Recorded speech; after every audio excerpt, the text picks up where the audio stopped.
Tyra. I hope you're doing well and I hope you're having a fantastic start of the week. Many of you are wondering what is the difference of publishing something internally within your organization or publishing something publicly. Now, I think it's quite important to know what are some of the key things you need to be aware when you are in the open space there and publishing over different channels. And absolutely essential because that can cause you lots of trouble.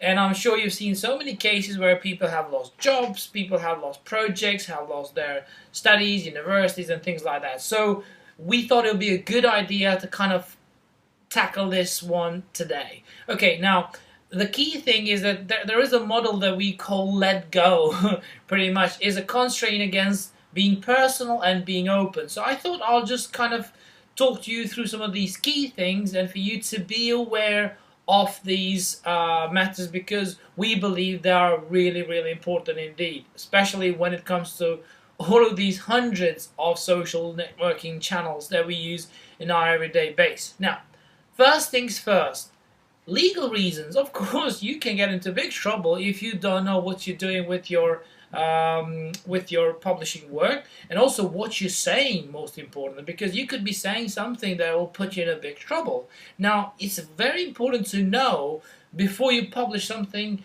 whether that is going to cause any legal issues to yourself or your company or not. So thinking about that, looking at the guidelines about the company that you're about to publish or about an issue that you're about to publish is really important indeed. And those could be some of the things. It could be contract, it could be copyright issues. This is a big one because so many times, I'm sure you've noticed lots of YouTube videos that are turned down within 24 hours because people just take videos from others or record something they're not allowed, and then YouTube just turns them down straight away. And of course, data protection, distance learning, selling, and things like that. But at the same time, one of the key things is also that you might get into trouble with the financial laws as well. Now, that is the legal part of it. The next one is, of course, the economic part of it. The economic part of it is really looking at the cost of it and really making sure that what you're going to publish is actually not free. In other words, to be able to publish a content that makes sense and is relevant, you need to have some resources behind you to publish that content. That's why we call it economic. It involves time that takes to respond to people, to respond to your consumers, to respond to your users, and also numbers of staff you need to have to do that specific job. Of course, that requires a bit of quality, so you can't just go and get anyone to start with social media because you need to prepare people a little bit. Of course, there'll be a lot of experimenting that is absolutely essential to get that right. The other one is, of course, you'll need to train people a bit more so then when they are publishing something, you know, and when they're also working around social media, they understand what they're doing, and of course, a bit of supervision. And again, this is all when it comes to the second part of the economic stage in terms of this model that we're presenting, is a bit of supervision. However, you need to train people to pretty much be able to manage situations by themselves without a need for some help.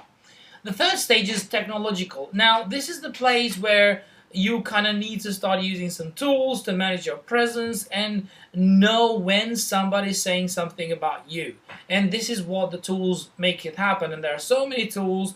In probably one of our next videos, we're going to be talking about some of the tools, or we'll cover one of the tools as well.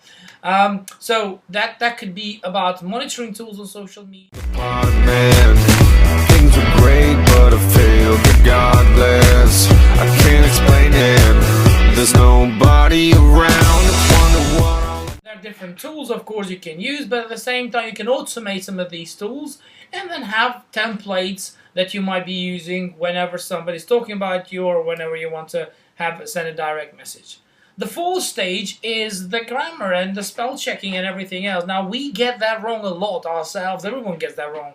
But when you do it in a personal basis, you do it internally within your company, it's a different, because the reach of that message is not that far. But when you do it in public, then that could really make make you look unprofessional and make you look like somebody who's just throwing things out and not thinking about it. So you will need to spend some time on that, correcting the grammar, correcting the spelling, make sure that you have a good layout presented, and still be personal.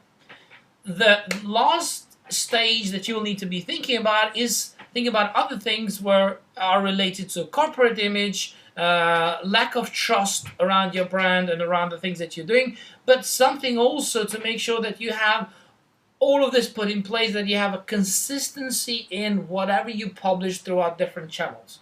In other words, when you build a presence in different social networking sites, also it's important to have a consistency of the content you're publishing, and then all that content needs to be towards the target that you're having as a business. Now, I hope this was useful to you. Please let us know what you think. Give us your comments, give us your likes, give us your ideas, and we would love to hear from you sometime soon. Thank you very much indeed, and have a fantastic week. Bye-bye. Nobody around to extend the illusion. Nobody